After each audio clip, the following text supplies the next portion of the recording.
Hey everybody, 7 days tomorrow to the midterm elections, and we'll have full coverage up at America's Election Headquarters in New York starting this weekend, leading up to that big night. But you have a number of races that are pretty tight. Some have gone a little bit more towards the Republicans, but still within the margin of error.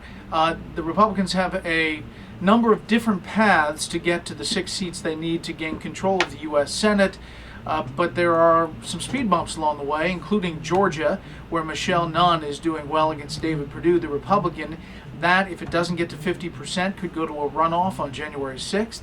A similar situation in Louisiana, where it doesn't look like any candidate will get to 50% in that race. Mary Landrieu trying to hold on to her incumbency, the Democrat. So that could go to a runoff December 6th.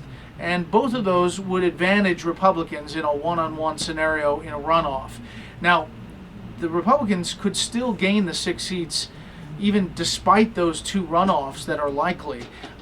Just looking at the numbers across the board, some races that weren't expected to be this close. New Hampshire, where Scott Brown is really pushing hard against incumbent Jeanne Shaheen. You have the Colorado race that is tending towards the Republican Cory Gardner. But a lot depends on ground game and how all parties manage to get people to the polls. There's one race I want to talk to you that we haven't even talked about. No one has even put it on their radar, and that is New Mexico.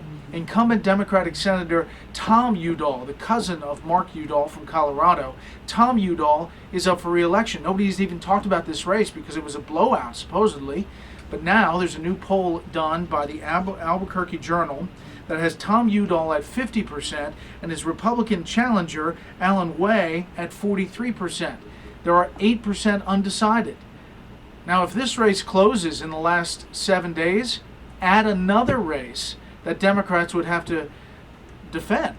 And while it's expected in the blue state of New Mexico that Udall will pull this out, it's pretty interesting that it's down to single digits with now 7 days to go tomorrow to this election. So we're following it all. We're going to have a breakdown tonight, plus in a full look at the map from New York. We'll be up in New York tomorrow. So any thoughts, give me a little tweet on Twitter at Brett Baer or any of our other venues.